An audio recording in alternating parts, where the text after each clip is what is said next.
or good morning po mga kababayan, ma'am sir. This is Jam, the Filipino channel ng inyong pong lingkod. So today is October 14, 2025 at tayo ngayon ay papunta dyan yan sa may Sisa Street, Barangay 519, Sampaloc, Manila. At dadalhin po natin sa may Bright City Center Condominium sa may E. Rodriguez Avenue, Immaculate Concepcion, Cubao po yan. Okay po, so magbabalik po tayo mamaya munti. Pag nakuha na po natin sila, disclaimer lamang po, ang content po natin ay kalsada at hindi ang passenger. Kaya nga naman, sakasakali man po may marinig kayo mga pangalan ng lugar, pangalan ng tao, pangalan ng organizations, government o private man yan, ay wala pong kinalaman ng channel na ito at wala pong pinapatungkulan. Lahat po ng pinag-uusapan dito ay pawang dito lamang po yan sa loob at wala pong pinapatungkulan sa labas. Okay po? So magbabalik po tayo mamaya unti pag nakuha na po natin sila.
Yan, manood tayo, makinig tayo ng mga nagbabagong balita at mga talakayan.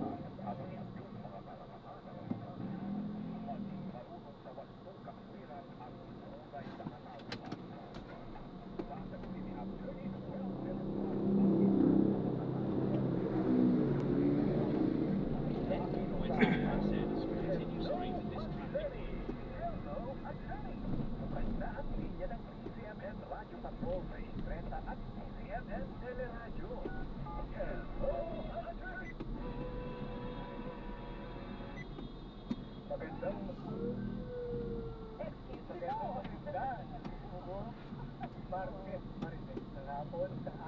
kapamilya. Siyempre, attorney Walter Prado ito.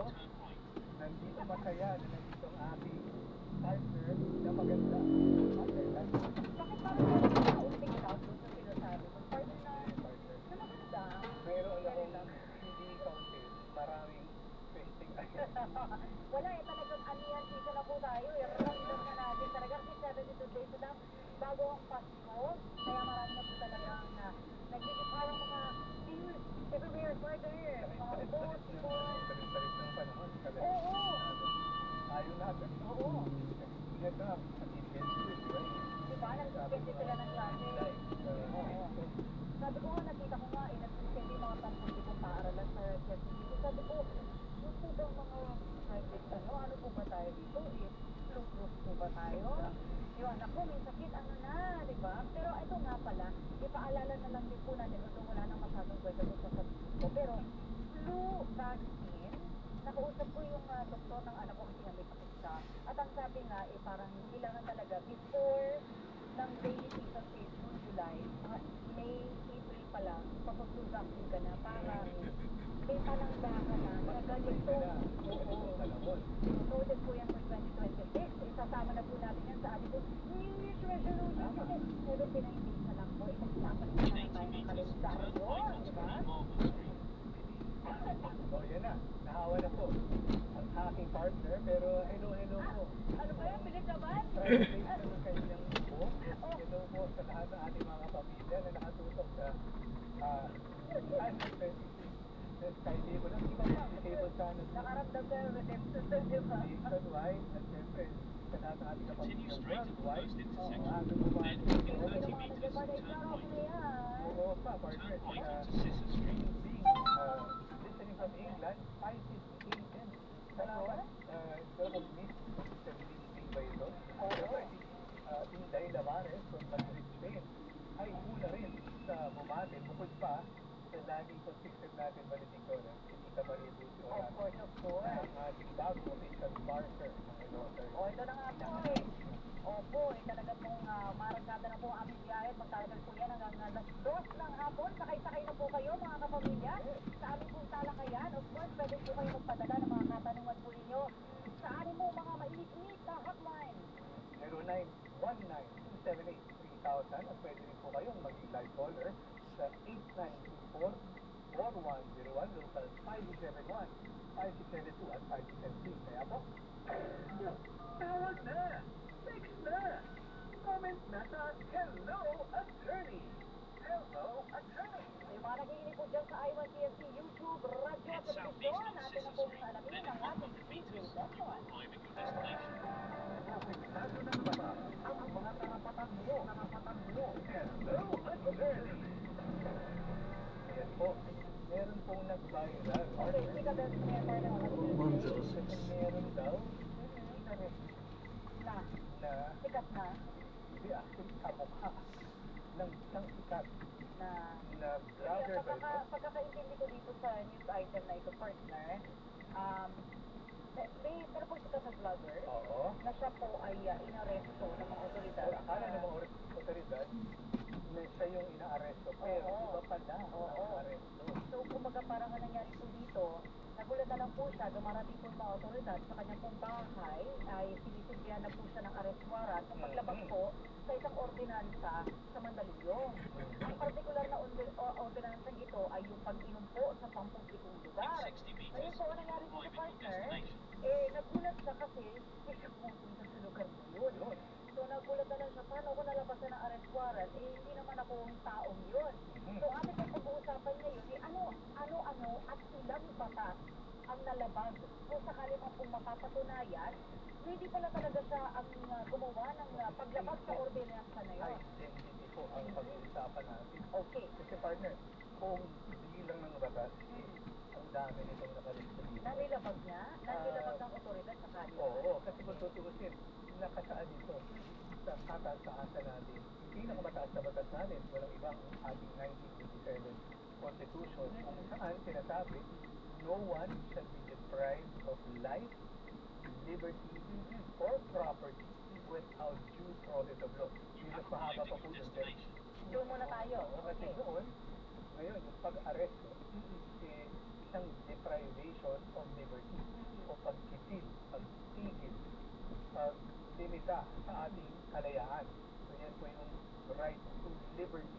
At dyan po, ang sinasabi ng batas, due process of law. Okay. Kapag sinabi natin due process, akmang proseso ng batas, ano po ang, kumbaga, kahingian, requirement, legal burden.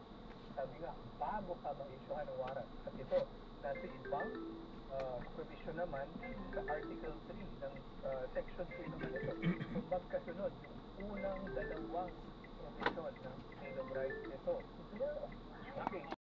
Mo ko ito yung pinakadaas kampo natin, ano? Magre-record po yan sa kalsada at i-upload ko sa aking YouTube channel po. Okay lang, sir? Sige po, sir. Salamat po. Sorry, hindi talaga. Malamang may nagawang krimen at malamang ikaw yung gumawa. Kung sino man yung patutungkulan, yung papangalanan. Okay. Sa, Yes po, nagbabakasakali po. Oo, sa warrant of arrest. Kasi partner dito, or sa tinatawag natin search warrant. Kasi kung tutugusin, pagka warrant of arrest, karaniwan natapos na yung preliminary. Yun nga ang dami kong question dito, partner, actually, sa totoo lang. Kasi diba, dapat meron reasonable certainty of conviction dito para malapasan ka ng arrest warrant. Investigation. Pero dito kasi, halimbawa, Pero nalapasan na agad ng arrest warrant. okay, so paliwanag natin kasi sa search warrant, halimbawa, ang pinahanap ay kontrabando, mga illegal services. Jam the Filipino channel po. Unlicensed Jam, J-A-M, unlicensed ammunition. the Filipino channel. Kung nahulihan at tama yung informasyon, kasi ang sinasabi dito, personal, face-to-face na in-examine with, so may personal na participation with, yung mga nagsasabi, dahil alam ko po, dahil nakita ko po, yung aming kapitbayo, yung aming, kung sino man yung kakilala, Nag-aangkat ng droga, na meron yung tinatago dyan sa kanyang bahay, dito sa address na ito. At alam ko po ito kasi madalas po akong pumupunta doon. Yan ay, kumbaga, sunduhan namin, dyan kami nakikita, nag-inuman, nagkakahinan, kaya nakikita ko po, sinot ko yung loob ng bahay at dyan, marami po sila. So yung mga ganong informasyon, para yung judge, kasi tandaan natin, itong Bill of Rights, yung right sa ating karapatan po, na hindi malimitahan yung ating kalayaan. Kumbaga, limitasyon yan sa kapangyarihan ng ating law enforcement agency. At ang checks and balances, or checks and balances, yung ating judiciary, yung ating mga juez. Kaya nga, hindi pure discretionary sa ating mga pulis. Ang exception dyan, partner, yung nakita dito ng pulis. Iba pa yun, Flagrante delicto. Pero kung walang personal knowledge ng pulis, pwedeng mag-rely yung pulis sa may sa tao na mayroong personal knowledge, nakakita, nakarinig. Pero that's for search warrant, partner. Search warrant, pero kasi partner yung kapag may nahulingan ka, in possession ka, so pwede ka na. Arrestuhin. Pero paano sa particular na pinag-usapan natin na vlogger? So, ginainan ka ng arrest warrant. So, nasa bahay lang. Pero dun kasi Pinasok siya, di warrant na pala merong siya. warrant of arrest. Baka natapos. Kasi hindi natin alam yung lahat ng detalye. Sabi lang niya, ay na. Meron bang Nabasa ko yung sa Instagram partner. Ang sinabi niya, hindi niya alam na meron siyang anything na nilabag. Nagulat lang siya na may arrest warrant na kasi so walang sabina. hindi nga siya yung tao. Ibang tao talaga. So nagkamali. Kaya kasi talaga magtataka ka. Kasi ikaw talaga yun. Bago umabot sa warrant of arrest issued ng court, pinapadalong ka na ng notice for the preliminary investigation. Pabigyan ka ng pagkakaroon. Mag-submit ng yung counter affidavit. O kaya, alam mo, sumagot ka ng roadside, pero yes, tama partner. meron ka pang tinatawag na pagkakaroon ng clarificatory hearing or hearing for the clarificatory document. Kaya submitted for resolution. Kaya hindi ba partner? Kapag dumadating na yung warrant of arrest, medyo hindi na sila. Kasi hindi nila alam kung kung mali-determine ng investigating officer kung meron bang reasonable certainty of Conviction, tama. or wala. Pero kagaya nun, yung tao na gulat kasi hindi man lang siya yung na-involved sa preliminary investigation. partner minsan, naliliyon. So talagang magugulat ka talaga. Pero, ito sinasabi ng baba. Na bago ka mag-ito, ito po, wala na sa mismong konstitusyon.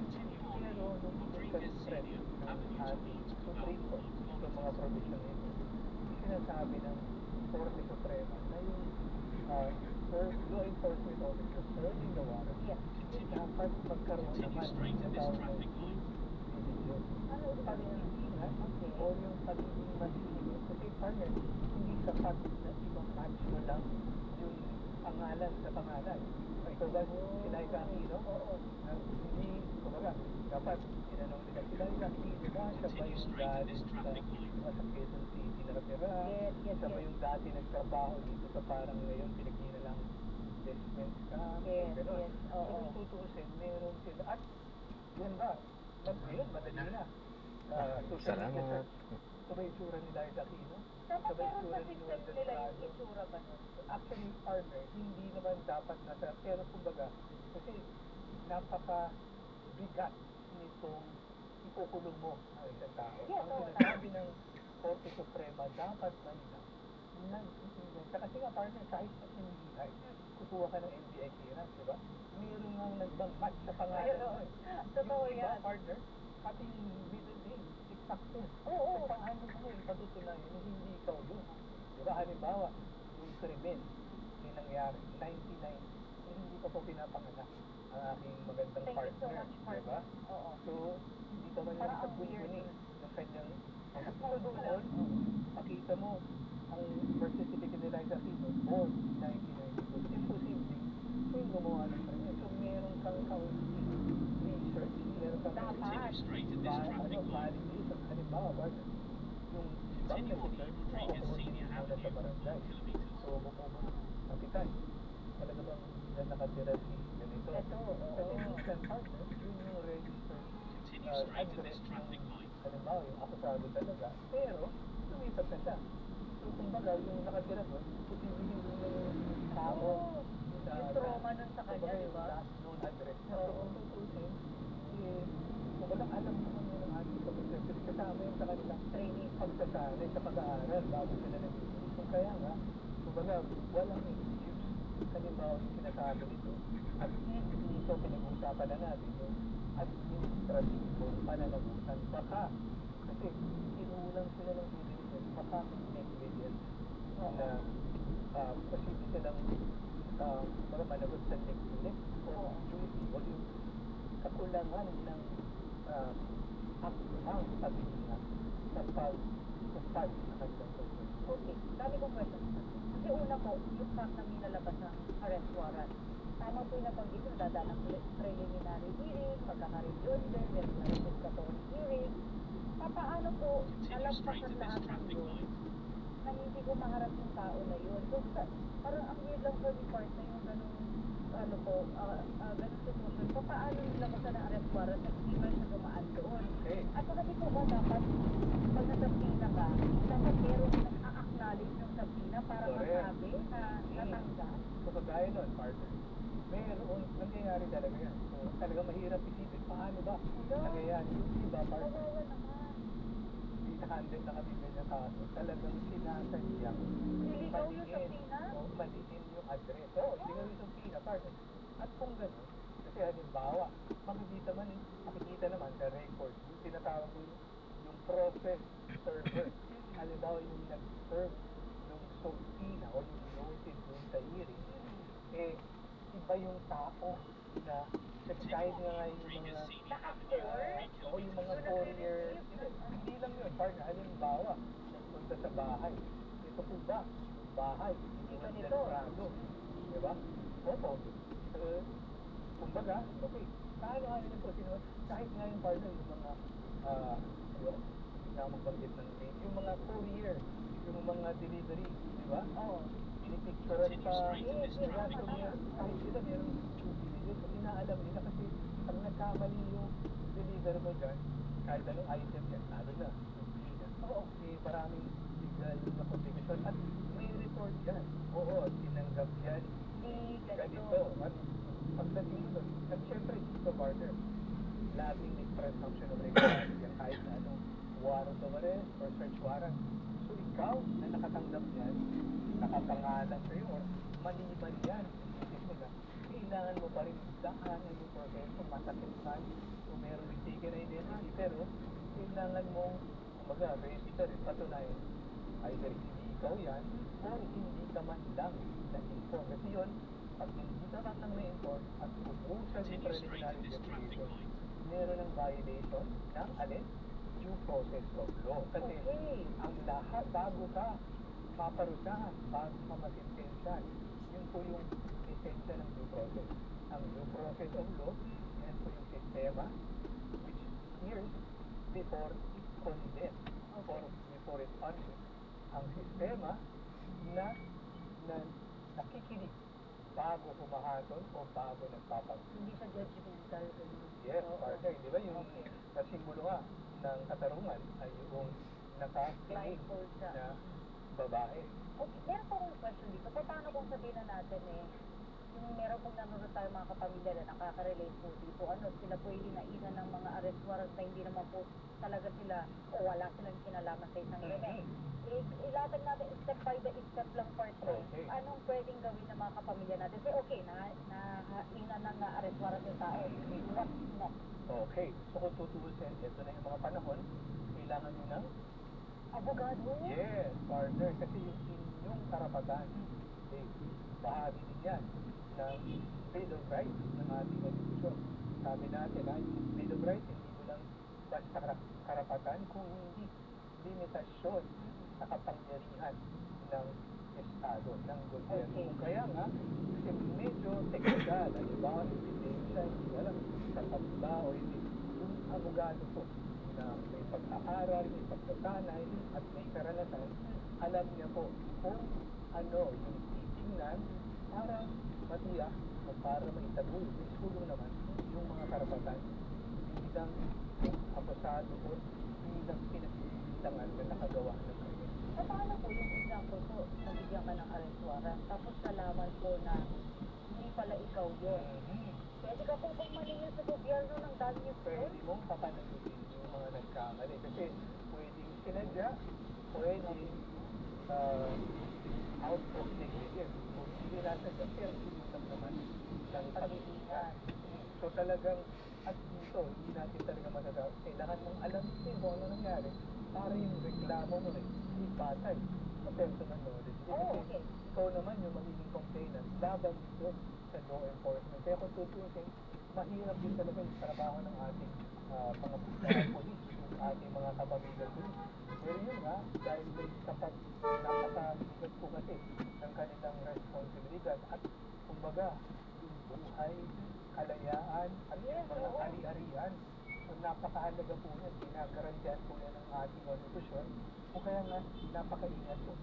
In my experience, ang ating mga pulis naman, meron ng ilan na yun nga, yung mga nakarating Pero mga sa lang, premyo. 90%. Mas marami pa rin partner yung matitino at magagaling na pulis. Pailan-ilan lang yung mga umapalya. Oo. Pero pag ganyan, pwede po ba silang makakulong? Matanggal sa Meron servicio? partner kasi nga depende. Kasi nga, kung sinadya mo, partner, yan ay willful. Ibig sabihin, alam mo naman alam mo naman ang ebidensya, pero alam mo naman yung tao, ba't inaresto mo pa rin? So, pero yun, kailangan mo establish yun sa pamamagitan ng ebidensya. Pero makakulong ka pa rin nun habang ginagawa niyo yan. Hindi, yung ibang partner, pag napatunayan na sa korte kasi, well, na-produce mo na yung birth certificate mo, na-produce mo na yung ebidensya mo na hindi talaga. So yun, pag tinignan yung picture, kasi di ba yung sa database ng NBI, may picture din yan, yung biometric, so pwede, di ba nagpapiano ka sa presinto, yun. Ilan sa mga patunay mo na talagang ikaw yun, kasi baka yung photo, pwede pang medyo away, kalbo ka gaya kung dami kong kamukha partner. So puro noon.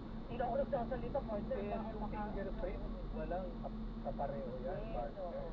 Okay, pero naiisip ko lang yun. Kasi kapag yan, di ba, na-arrest warrant, kasi kapag sumama pa ng weekend yan, so ilang gabi ka pa rin nasa kulungan. Correct, partner. Tapos isi-schedule pa ng korte yung hearing mo. Correct, partner. Yung arraignment or whatever. So ilang araw, ilang linggo din tatagalin. Partner. Kawawa naman yung mga tao. Tungkol sa pananamutang administratibo, yung servisyo sa'yo Oo. na dinulot nun. Hindi ka nakapagtrabaho. Oo. Yung anxiety. Sobra. Oo. Diba, yung, Continue straight kumbaga, at this hindi lang, traffic light. hindi mo lang anxiety, kundi anxiety din ang pamilya mo. Oo. Uy, may kapamilya ka inaresto. Oo. Sobrang apektado, lalo na kung ikaw yung kumikita.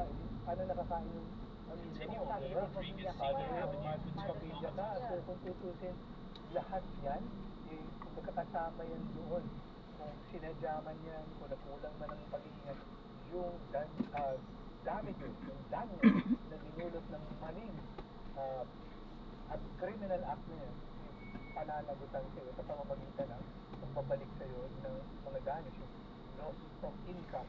Pero Oo. yung trauma niya, partner. Yun, Kaya that's nila what counseling partner. Dahil Correct. pag kumalat pa sa mga kapitbahay ng Maricel, lo, alam niyo ba, ang resto Kumbaga, besmirch ang reputation na pahiya ka. Diba, pinusasan ka sa harap ng buong barangay, diba? So, yan yung mga dapat po, kaya magandang paalala po ito sa ating po mga kasamahan na may ganito po kapangyarihan, no, na mga aresto po, may PNP o AFP, ano man po, uniform personnel yan. Eh, mag-ano po tayo, dumaan po tayo sa due diligence, kasi po, may maraming mga sinsalad na hindi agad magigilong po, no?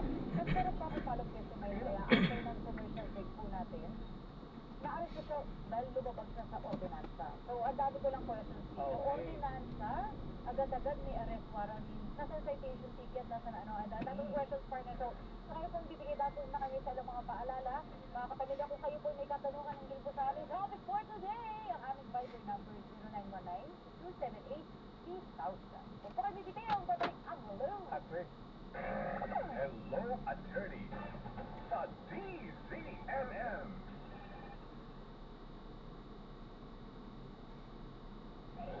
Hello, attorney. Basta AM DZMM. kapag alas 2 na, oras na ng pagtulog ang kaagapay ng bawat pamilya. Kung kapos kayo sa budget at hindi makapagpakonsulta, nandito po si Doc Jenny. Aksyon ngayon na. Amin pong pupuntahan po on Wednesday morning po. Hello, narinig po ba yun? Pupuntahan na daw kayo. Kasama sila Tita Winnie Cordero at Doc Dennis. Lunes hanggang Biyernes sa DZMM Radio Patrol 630 at DZMM Teleradio. Tara na, sakay na sa GCML. Makipagkwentuhan at kulitan sa aming anchors na sasakay sa iba't ibang jeep sa Metro at Mega Manila. Sagot na namin ang pamasahe Continue mo. straight at this traffic light. Makakatanggap ka pa ng regalo mula sa DCMM Radio Patrol sa Estrella at DCMM Teleradio. Kaya abang-abang na, baka ikaw na ang makasakay sa GCMM. May tutukod, may paglilingkod, may kakampi ka sa bawat laban ng buhay. Ang Continue straight at this DZMM traffic Public light. Service Team ang timong naghahatid ng serbisyong sigurado araw-araw. Tita Winnie Cordero at Doc Dennis, Attorney Noel Beltrado at Liza Aquino at John Ami Perez. Lunes hanggang Biyernes mula 1:00 hanggang 4:00 ng hapon sa DCMM Radio Patrol sa Estrella at DCMM Teleradio. Mabuhay ang kabuhayan ang kaya kailangan ng mga tagapagbalitang maaasahan at mapagkakatiwalaan. The morning news team you can trust for the news that really matter. Mga balitang kumpirmado, sigurado, araw-araw sa inyong morning news team. The DCMM Radio Patrol sa Estrella at DCMM Teleradio. Basta AM DCMM. Malinaw na ang lahat sa pinagsamang Attorney Noel Beltrado at Liza Aquino sa Hello, Attorney. Sa pagbabalik po ng tambalang Amigo del Prado, tatagapupay ng report ng una, investigation report ukol sa mga maanumalyang flood control project isinumiti ng DOJ sa Ombudsman. Narito po ang balitang kumpirmado, sigurado. Yung Radyo Patrol, News, Legal News, Magandang hapon. Continue straight in this traffic light. Attorney Noel, nasa kamay na ng ombudsman ang mga ebidensya sa laysay na kalap ng Department of Justice patungkol sa mga anomalyang flood control projects ng DPWH sa unang distrito ng Bulacan. Kanina tanghali, ibinigay ni Acting Justice Secretary Frederick Vida kay Ombudsman Jesus Crispin Remulla ang mga dokumento para sa evaluation at preliminary investigation. Paliwanag ni Vida, binigyan ng Ombudsman ang kapangyarihan ng DOJ para manghalap ng ebidensya sa reklamong sangkot ang mga opisyal ng gobyernong may standard grade 26 o baba. Kabila sa mga sangkot sa reklamo ay sina dating DPWH Bulacan First District Engineer Henry Alcantara, Assistant District Engineer Frank Hernandez at JP Mendoza. Kapag nakita ng Ombudsman na tapat ang mga reklamo mula DOJ, pwede nang iakyat ang mga ito sa korte para dinggin. Tinawag ni Remulla na open and shut case ang mga reklamo ibinigay ng DOJ at nangako magiging mabilis ang aksyon ng Ombudsman sa pagpapanagot sa mga umano'y turakot sa pamahalaan. At yan ang balitang kumpirmado. Sigurado, ito ang Radyo Patron. Legaspi, BBMF. Maraming salamat, Bruce Legaspi. Samantala, Pangulo Marcos Jr. ikinulong ang sabay na konstruksyon ng mga irigasyon at flood control project. Ito ang balitang kumpirmado, sigurado mula sa Malacanang. Hatid ni Radyo Patrol, Christian Yesores. Christian, magandang hapon. Isinulong ni Pangulong Ferdinand Marcos Jr. ang magkasabay na konstruksyon ng mga gagawing irrigation at flood control projects para sabay namang solusyonan ang problema ng pagbaha at kakulangan sa patubig. Sa talumpati sa inaugurasyon ng Union Water Impounding Dam sa Barangay Union, Clavere, Cagayan itong araw, pinag-utos ng Pangulo sa mga ahensya ng gagawing standard ang ganitong uri ng combined projects para maprotektahan ang mga sakahan at kabahayan. Binigay din naman ng Pangulo ang mga patuloy na modernisasyon ng mga irigasyon, drainage at service canals sa tulong ng BA, Bureau of Agriculture, Fisheries Engineering, NIA at DPWH. Pahatiin niya ito ng mas malawak na plano ng administrasyon para mapabuti ang food security at agricultural productivity sa buong bansa. Aabot sa 3,600 hectares ng lupang sakahan ang maikinabang sa bagong irrigation at flood control project habang mahigit 1,000 magsasaka at 7 barangay ang direktang matutulungan ng nasabing proyekto. Yan ang balitang kumpirmado. Sigurado, ito ang Radyo Patrol. Christian Yesores, BBMF. Maraming salamat, Christian Yesores. At ang muli po nating report, Special Rescue and Recovery Training pinag-ibig ng PNP bilang paghahanda sa The Big One. Narito ang balitang kumpirmado, sigurado, at ni Radyo Patrol, Martin at Yenos. Martin, magandang hapon. Magandang hapon, Tony at Liza. Mas pinapaigting pa ng Philippine National Police kasanayan ng kanilang mga tauhan bilang paghahanda sa posibleng extension ng sama ng The Big One to Metro Manila. Ayon si PNP Public Information Office Chief Brigadier General Rando Suayo, nakatakdang sa ilalim ng Special Rescue and Recovery Training ang mga tauhan ng PNP, partikular na ang mga personnel ng Headquarters Support Service at mga regional officers upang i-refresh ang kanilang mga kaalaman. Kaugnay nito, sinayas din ng PNP na may quadrant system sa programa upang maging maayos ang galaw sakaling magkaroon ng emergency. Ininspeksyon na rin ng Directorate for Logistics ang makagamitan ng PNP, gaya na lamang ng rubber boats at iba pang rescue equipment, pati na ang mga audit ng satellite phones na gagamitin bilang pangunahing komunikasyon sakaling mawalan ng signal o kuryente. Habang magkakaroon din ng pamahagi ng mga go bags na sa mga pulis na naglalaman ng mahalagang gamit tulad ng pagkain, ito at Continue straight on the first traffic light. yan Then ang balitang 100 meters, kumpirmado, sigurado. in Ito 90 meters, ang Radyo Patrol, destination. Marlene Padierno, BBMF. Maraming salamat, Marlene Padierno. At may nangyari, nakareport agad sa BBMF. Sa Istresa. Sagot yan ni Attorney Noel Ito yun, no? Del Prado. Sa pagbabalik po ng Ay, baba ng ating pwede yan, no? estado, Tawid na lang kayo. ang po namin, ng Cavite. Thank you. Meron po kayong katanungan tungkol sa bullying. Online ko yan, ah. Oo. Salamat. God bless. Salamat sa pag-subscribe. Thank you. Ingat po. Meron po, pero karaniwan po ito ay tuturing na administratibong kaso. Kasi nga po, ang by definition, ang bullying ay peer abuse. Ibig sabihin, kapwa-bata po ang sangkot. Yung bully ay bata, yung victim ay bata. Ano po? Matanda po ito nagbubuli sa akin. At kayo naman po, hindi naman po yata kayo minor, hindi po ba? Opo. Opo. Senior na rin po ako. Okay, hindi po yan bullying. Kasi ang bullying po yung nangyayari po. Karaniwan sa kapwa bata. Ano po ba yung itinuturing ninyong pambubuli sa inyo? Ito po ay kapitbahay ko. Every time na nakikita niya ako, kung ano-ano mga pinagsasabing bully, payatot, ganito, kanta ng kanta, pangtam ng boses. Galing po ba? Okay. At saka nanihira po yan sa akin. Ayun, ako. Napakalaman ko na sinisiraan niya ako dahil tenga ko po ang nakarinig. Okay. So, personal. So, kung tutusin, depende kung ano eksakto sinabi. Halimbawa, sinabi niya, pangit yung boses nyo, kanta kayo ng kanta, pero pangit yung boses niyo. Kung tutusin, mapanira po yung kanyang salita. At halimbawa, may ibang nakarinig, napahiya kayo. So, yan, depende po sa, kumbaga, siyempre hindi naman, ayoko naman sabihin 100% mananalo kayo. Siyempre, hindi lang naman yung ebidensya nyo ang titimbangin sa preliminary investigation at criminal trial. Pati po yung kanilang mga ebidensya, yung ebidensya ng depensa. So, pero posible po na mayroong, halimbawa, civil case, kasi yung mga options ninyo, civil case for defamation, danyos, o kaya, depende. Kasi sinasabi ba niya yan para siraan kayo? Sinasabi ba niya yan dahil gusto niya kayong asarin? Hindi po ba? Yun, ganun po ako. Ayun. So, kung At meron pa po ako narinig, attorney, na sa tenga ko po talaga mismo narinig na, ang sabi pa naman to dun sa kausap niya, hindi ko alam kung sino kausap na ako daw, simba ng simba, masama naman ang ugali ko. Sana po, masagasaan ako at mamatay. Ay, dapat po.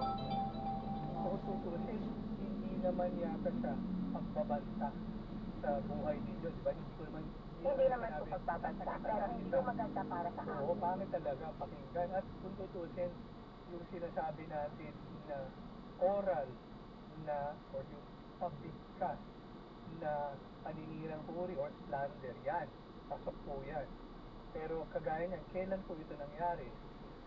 Siguro po itong taon na to, hindi ko lang, pinalampas ko lang po kasi. Ayan, so na-drop na natin sila. Kasi dahil, Maraming salamat po sa panonood. Hanggang sa muli po, ingat at God bless. Paalam po muna pa sa mga. Tayo gagawa na ng ibang video sa ating susunod na mission. Paalam po.